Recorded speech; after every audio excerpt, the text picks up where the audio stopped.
Hello student, सुप्रभात। Tagore children academy Surajgarh की online class में आपका स्वागत है, अभिनंदन है। अपनी पाठ्य पुस्तक चल रही थी स्पंदना, और उसी क्रम में आगे बढ़ाते हुए आज हम उस पाठ्य पुस्तक स्पंदना का 7वां जो पाठ है, पाठ नंबर 7, उसका आज विस्तृत रूप से अध्ययन करेंगे। इससे पहले अपन 6 पाठों को पढ़ चुके हैं। अपना जो 7वां पाठ है वो है, देखो, लोक हितम मम करणीयम। क्या है? लोक हितम मम करणीयम। कह रहा है कवि कि मुझे लोक हित करणीयम यानी करना चाहिए, लोक हित करना चाहिए। तो कवि यहां पर क्या है, लोक कल्याण करने की प्रेरणा दे रहा है। क्या करने की प्रेरणा दे रहा है? लोक कल्याण करने की प्रेरणा। ये क्या है? एक संस्कृत गीत है, संस्कृत गीत। लोकहितम मम करणीयम, ये एक क्या है? संस्कृत गीत है। और इसकी रचयिता जो है वो है श्रीधर भास्कर वर्णेकर। ये इसके रचयिता है।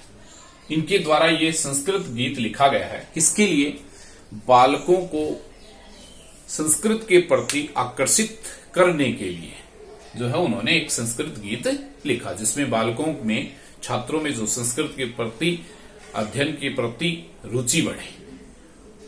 तो उन्होंने ये गीत लिखा है। रचयिता है श्रीधर भास्कर वर्णेकर।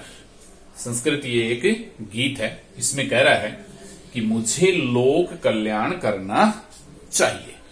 ये एक पद्य पाठ है, पद्य भाग है। इसमें से संस्कृत व्याख्या और हिंदी अनुवाद दोनों में से कोई भी एक प्रश्न आपके प्रश्न पत्र में होगा, जिसको अपन आगे विस्तार से पढ़ेंगे। इससे पहले देखो, ये मम अस्मद शब्द है इसमें, और क्या है? ये षष्ठी का एक वचन। उसी प्रकार ये करणीयम है, इसमें क्री धातु है और अनियर प्रत्यय है, जो आपने अनियर प्रत्यय पढ़ा था। करणीयम, क्री यानी करना, अनियर प्रत्यय जुड़ गया तो करणीयम यानी करना चाहिए। तो इस प्रकार से कवि कह रहा है कि मुझे लोक कल्याण करना चाहिए। अब हम इस पाठ को आगे जो है विस्तार से पढ़ते हैं। अब अपन पढ़ते हैं अपना जो गीति काव्य है, लोक हितम मम करणीयम। कह रहा है देखो कि मम यानी मुझे, लोक हितम यानी लोक कल्याण, करणीयम यानी करना चाहिए। तो मम जो है वो षष्ठी एक वचन है, और करणीयम में क्री धातु अनियर प्रत्यय है।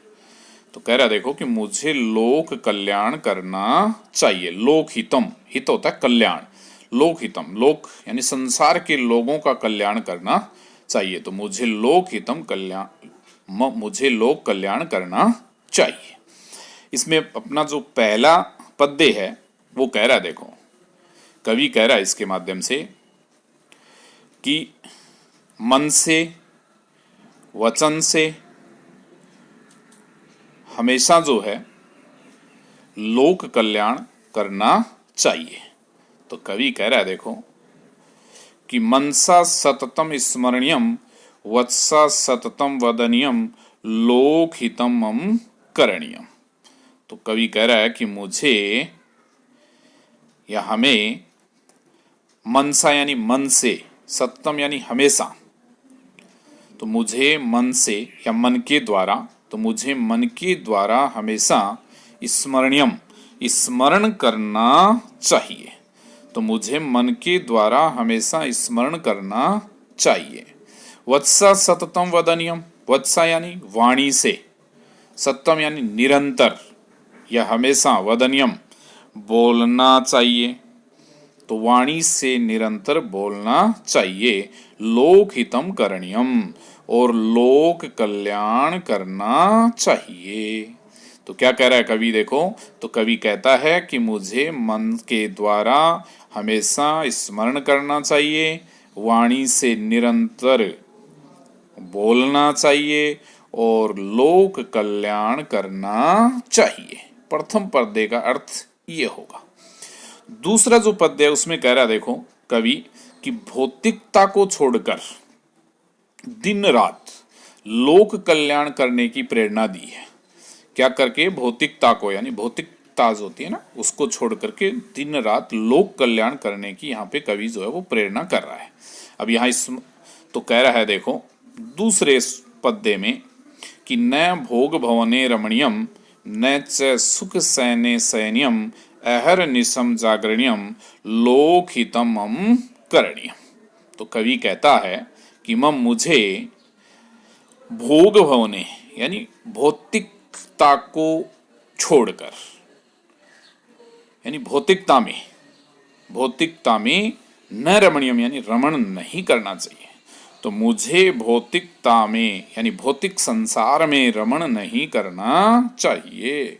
और न सुख सैने सैन्यम, और न सुख शयन में शयन करना चाहिए। तो न ही सुख शयन में शयन करना चाहिए। अहर्निशम होता है दिन रात, तो दिन रात जागरणीयम जागृत रहना चाहिए, अर्थात सचेत रहना चाहिए, सावधान रहना चाहिए। लोकहितम करणीयम लोक कल्याण करना चाहिए। तो एक बार फिर देख लेते हैं। कवि कहता है देखो कि मुझे भौतिक संसार में रमण नहीं करना चाहिए और सुख शयन में शयन नहीं करना चाहिए। दिन रात जागृत रहना चाहिए, अर्थात सचेत या सावधान रहना चाहिए और लोक कल्याण करना चाहिए। अब इस श्लोक में अपन देखेंगे तो रमणीयम रम धातु है, अनियर प्रत्यय है। सैन्यम को अपन देखेंगे तो सी धातु अनियर प्रत्यय है। अहर्निशम के अंदर द्वंद्व समास है, अहं च निशा च, ये इसका समास विग्रह होगा, द्वंद्व समास है। जागरणीय में जागरी और आपका अनियर प्रत्यय है, जागरी धातु है। करणीय में क्री और अनियर प्रत्यय। तीसरा जो अपना श्लोक है देखो उसमें कवि कह रहा है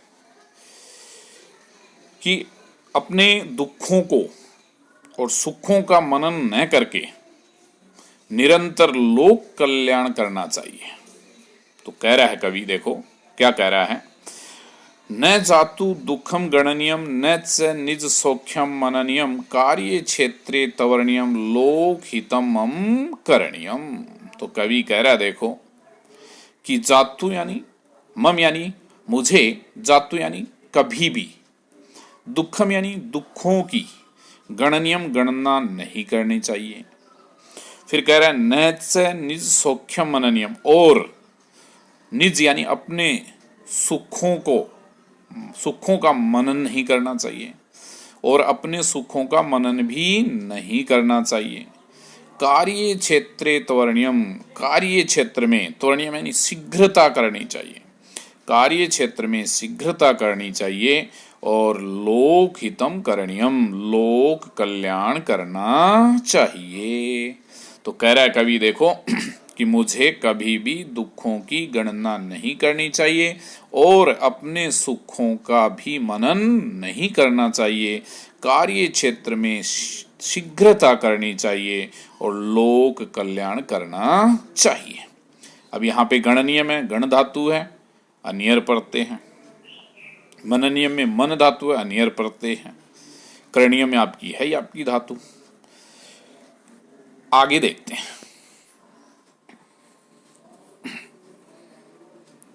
देखिए अगला जो अपना पद्य है उसमें कह रहा है कवि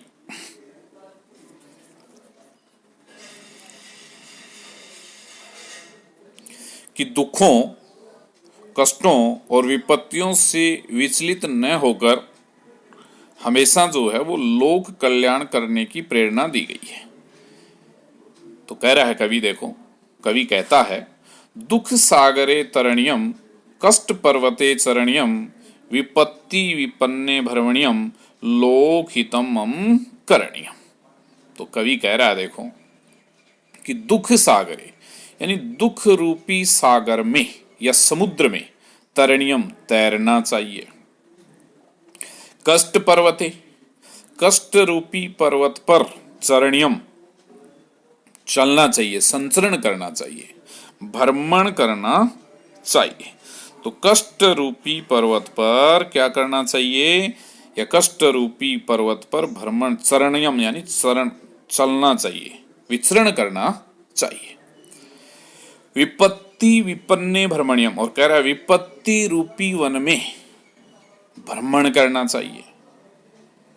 लोक हितम करणीयम, लोक कल्याण करना चाहिए। तो क्या कह रहा है कवि, देखो कि मुझे दुख रूपी सागर पर या सागर में या समुद्र में तैरना चाहिए, कष्ट रूपी पर्वत पर विचरण करना चाहिए, विपत्ति रूपी वन में भ्रमण करना चाहिए, लोक कल्याण करना चाहिए। अंतिम जो अपना पद्य है उसमें कवि कह रहा है, देखो क्या कह रहा है कि पीड़ित हमेशा जो है वो पीड़ितों और विपत्तिग्रस्त लोगों के लिए, लोक के लिए सहायता करते हुए लोक कल्याण करना चाहिए, लोक कल्याण का कार्य करना चाहिए। किसके लिए, विपत्तिग्रस्त लोगों के लिए हमेशा और पीड़ित लोगों के लिए हमेशा सहायता करके लोक कल्याण करने की जो है वो प्रेरणा देता है कवि। कह रहा है कवि, देखो गहना अरण्ये घना अंधकारे बंधु जना ये स्थिता गहरे तत्र मया संचरणीयम लोक हितम करणीयम। तो कह रहा है यहाँ पे कवि, देखो कि गहना अरण्य घना अंधकारे बंधु जना ये स्थिता गौरे, कह रहा देखो ये यानी जो बंधु जना यानी बंधुजन, जो अपने भाई बंधु होते हैं, तो जो बंधुजन गहना अरण्य यानी घने जंगलों में, घनांधकारे घनघोर अंधकार में, तथा गवरे यानी गर्त में स्थिता स्थित है, तत्र वहां मया मेरे द्वारा या मुझे संचरणीयम चलना चाहिए, अर्थात विपत्तिग्रस्त जो लोग हैं उनकी हमें सहायता करनी चाहिए, और लोक हितम करणीयम लोक कल्याण करना चाहिए। ये इसमें कवि कह रहा है। एक बार फिर देख लेते हैं। देखो कह रहा है कवि कि जो बंधुजन घने, जो बंधुजन किसमें, गहन वन में, घने जंगलों में, अर्थात गहन वन में, घनघोर अंधकार में और गर्त में स्थित हैं, वहां मुझे चलना चाहिए, अर्थात विपत्तिग्रस्त उन असहाय लोगों की सहायता करनी चाहिए, और लोक हितम करणीयम लोक कल्याण करना चाहिए। अब यहाँ पे अपन देखेंगे तो गहना अरण्य, देखो दीर्घ संधि का उदाहरण है, गहन जोड़ अरण्य, ए जोड़ करके आ, गहना अरण्य हो गया। दीर्घ संधि घनांधकारे, इसमें भी दीर्घ संधि है, घनांधकारे यानी घन जोड़ अंधकारे, इसके अंदर भी कौन सी संधि है, दीर्घ संधि है। मया अस्मद शब्द है, तृतीया का एक वचन, ठीक है।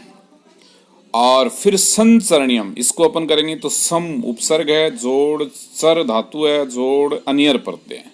और वैसे अगर अपन करेंगे तो सम जोड़ चरणीयम में करेंगे तो संधि हो जाएगी कौन सी, परस्वर्ण। और वैसे अपन करें इसको तो सम जोड़ चर प्लस अनियर प्रत्यय। तो इस प्रकार से ये अपना जो पाठ है वो यहाँ पे समाप्त होता है।